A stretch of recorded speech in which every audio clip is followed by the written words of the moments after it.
Missing person po. Miss, baka naman nakita niyo po yung taong to. Magpahinga muna tayo, Talia. Magpahinga?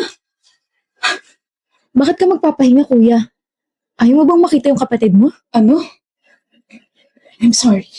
Nag-aalala ako na what if may ginawa na sa kanya yung mga kidnappers niya? What if habang nagpapahinga ako, sinasaktan siya, what if patay na siya? Alam mo, kuya, kasalanan ko, te. Kuya, hindi ako nagyayang magbakasyon. Hindi siya pagdudukot. Hindi siya mawako. Talia! Don't say that. Hanggat hindi natin nakikita yung katawan niya, may pag-asa pang buhay siya. Okay? Trust me.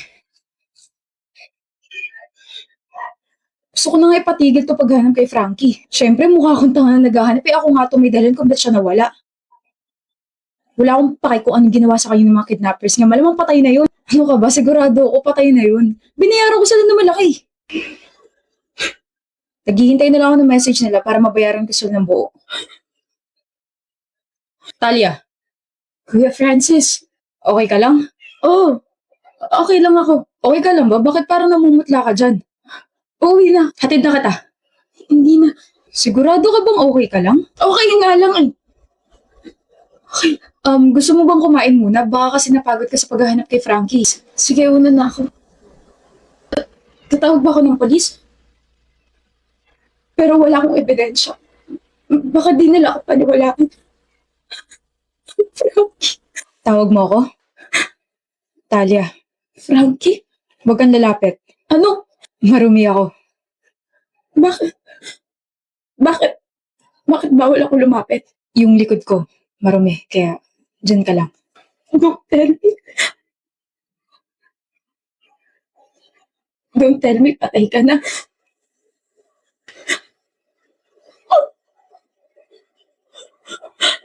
Nahirapan ka ba? Sakto lang. Pinahirapan ka ba? Pinahirapan? Ng mga kidnappers mo. Frankie, makukuha mo na yung hustisya mo. Pero you need to know the truth. Anong totoo? Si Kuya Francis. Siya yung may dahilan kung bakit ka na-kidnap. Namatay ka. Nawala ka. Nawala ka sa akin. Dahil sa kanya. Pupunta akong polis ngayon. Gabayan mo ko, Frankie. Kailangan ko maging matatag para sa'yo, okay? Mahaba yung pinagsamahan namin ni Kuya Francis. Pero, Talia, bakit hindi ako na-kidnap? Walang ganun na nangyari. Ano ba sinasabi mo? Huwag mo pagtanggol yung kapatid mo. Kung hindi ka na-kidnap, ano? Nagtago ka? Hindi ako nagtago, Talia. Tinago mo ko. Ano? Ikaw ang dahilan kung bakit patay na ako. Kailangan ko ng pera. At hindi ako nagpapaalam. Inuutusan kita, Frankie. Magsusugal ka na naman ba, mahal? Ano naman sa'yo? Pinakasalan mo ako, di ba? Eh di magtiis ka sa mga gusto kong gawin. Pinakasalan mo lang ba ako dahil sa pera ko? Ito na naman siya. Answer me, Talia. Hindi pa ba obvious? Dapat ngayon kuya mo yung pakakasalan ko, ikaso bigla kang umamin sa akin eh. Siyempre, nung una nainis ako kasi nasira yung major plan ko eh. Pero na-realize ko na Domingo ko nga rin pala, kaya pinatos na kita. Okay na ba? Kaya pahingi ako ng pera. Ayoko. Magtiis ka dyan. Pahingi na ako, sabi. Akala mo ba hindi ko alam na ikaw yung nagnanakaw ng pera sa kumpanya ko? Nagbubulag-bulagan lang ako, Talia, kasi mahal kita. Frankie!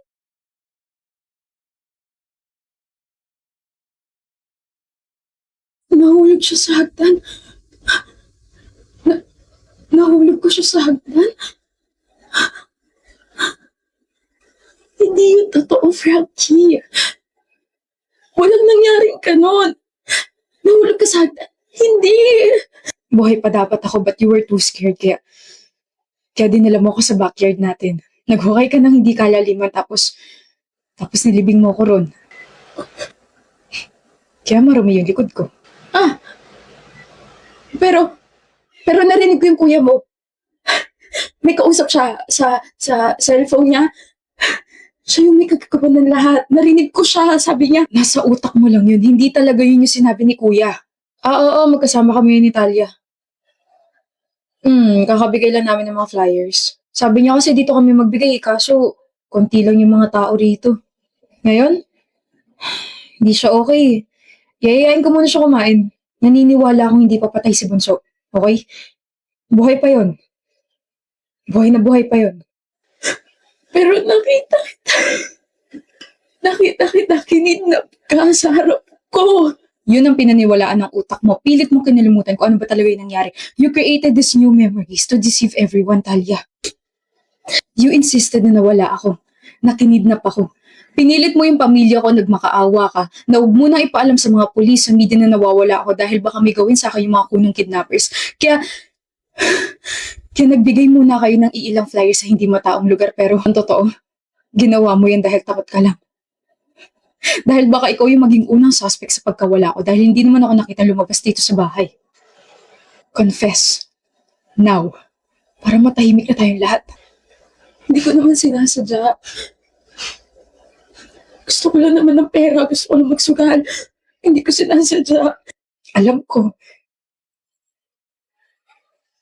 Alam ko hindi mo sinasadya pero tulungan mo naman ako makahinga na maluwag para maging payapa na yung buhay ko kasi hirap na ako eh. Kaya please, confess now. Hello? I have a confession to make.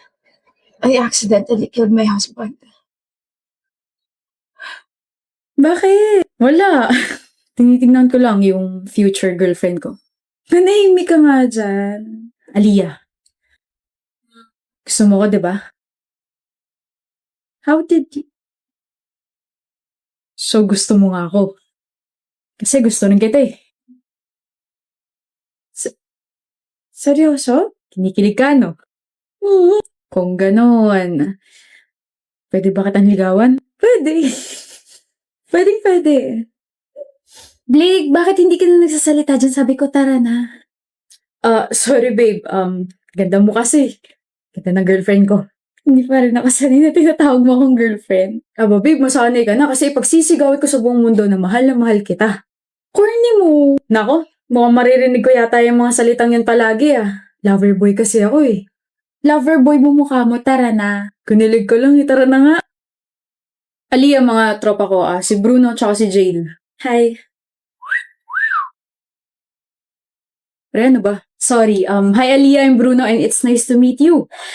Ganda mo pala, no? Ganda ko pala? You just look different sa photos. Oh, I realize hindi siya yung babaeng pinakita mo sa amin nakaraan, Blake. Shut up. Hindi naman ganito yung mga tipo mo, bro.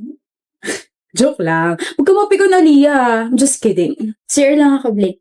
Sumana ba kita? Hindi na. Hindi ko gusto yung inaasal niyo, ah. Bro, nagbibiro lang to si Bruno. Kilala mo naman siya, diba? Chill. Just shut up and don't you ever disrespect my girlfriend. I'm glad na hindi tinolerate yun ni Blake. Ganito pala yung feeling na ipagtanggol yung isang girlfriend. Corny ang kinikilabutan ko. O naman, kinabahan ako sa asal mo. Kala ko seryoso ka na. Actually, kung hindi ko siya girlfriend, nakiride na ako sa mga pinagsasabi niyo eh. Alam mo, tama ka naman, Bruno eh. She's not my type. Alam niyo naman kung sino yung major type ko, di ba? Yung volleyball player sa school natin. Sexy, malakas appeal, maganda. Bakit mo ba kasi sinota yan, ha? Kung ako sa'yo, liligawan ko na yung player. Ano ka ba, Bruno? Ang hina mo naman. Practice makes perfect. Kaya ako sinota si Aliyah para pagpraktisan siya. Para kapag nagka-girlfriend ako, perfect na. Nothing personal. Aliyah, anong ginagawa mo rito sa bahay? Sorry, hindi na ako nakapagpaalam na pupunta ako rito ha. Hindi ka kasi nasagot sa mga chats tsaka calls ko eh. Kaya tinanong ko yung mga friends mo and sabi nila may sakit ka raw. Here, I brought you some homemade lugaw tsaka tea. Ano to? Bakit ako biglang na-guilty? Bakit parang may biglang nakabara sa lalamunan ko? Bakit parang gusto kong sabihin na kaya ako hindi nakakapag-reply dahil busy ako sa bagong babae ko? Pwede bang pumasok? Nandito kasi sa lobby yung ibang family members ko kaya hindi pwede, love. Next time na lang ha. Sige, pero kainin mo to ha para gumaling ka na. Oo naman, kakainin ko to. Salamat, babe. Update mo ako, babe ha. Aliyah? Mahal, nandito ka pa rin. Sabi ko naman sa'yo umuwi ka na, di ba? Kasi may practice pa kami. That's a lie. Walang practice na nangyari. Gusto ko lang makipag-hangout sa mga babae ko. Hindi mo ba nabasa yung chat ko? Sabi ko hihintayin kita kasi ayoko umuwi mag-isa. 9 PM na, don't tell me hindi ka pa nakakapag-dinner. Aliyah naman. Tara, kain tayo. Galit ka ba sa akin? Bakit kanina mo pa hindi kinakausap? Aliyah, I love you. Totoo yun. Nagising na lang ako. Siya na yung una kong iniisip. Yung mga matatamis niyang ngiti, her soft stares, and her gestures. I just found myself falling in love with her. I said I love you, Aliyah. Bakit mo lang ako tinititigan? I'm trying to read your eyes, your expression, your face, your lips, if nagsasabi ka ba talaga ng totoo. Ha? Inaalala ko rin kung alin ba sa mga kilos mo at saka sa mga sinabi mo yung totoo o hindi. What are you talking about? Nasinota mo lang ako para pag-practicean ako. Man, practice makes perfect. Kaya ako sinoto si Aliyah para pag-practicean siya. Gulat ka ba? Na alam ko yon? Baka mas magulat ka kapag sinabi ko lahat ng mga kalokohan mo, alam ko rin. Na kada may sinasabi ang bibig mo, na kada kumikilos ka. Patago ako naiiyak kasi puro kasinungalingan ng lahat. I learned how to love you. Mahal kita! Dapat hindi yan yung sinasabi mo, Blake. Dapat tinatanong mo na bakit for 10 months hindi ako nakapag-break sa'yo kahit alam ko naman lahat. Tinitignan ko kasi kung hanggang saan at hanggang kailan ka magsisinungaling. And then one day, I just felt na totoong mahal mo na talaga ako. Of course, I was so happy. Aliyah, mahal na talaga kita. Pinagsisihan ko na yung mga ginawa ko before. But it was too late, Blake. Kada sabi mo, na mahal kita, Aliyah. Lumalabas na yun sa isa ko pang tenga at pumapasok sa isa ko pa lahat ng mga kasinungalingan mo. Tiniis ko lahat. Sana hindi ka nalang umamin. Sana hindi mo nalang ako niligawan. Sana hindi mo nalang ako pinag-practicean. Aliyah, I love you. Hindi na kita mahal, Blake. Na kita mahal. That's impossible. Then why are you still crying? Because I never forgive and forget, Blake. Yung mga luhang to. Mga galit yan. Masakit ba? Shh. Huwag ka nang umiyak. Gumanti lang naman ako. Nothing personal. Mahilig ako mag-recycle pero kung ikaw rin lang naman, wag na. Don't you ever ask for a second chance kasi wala na rin namang chance na balikan ka.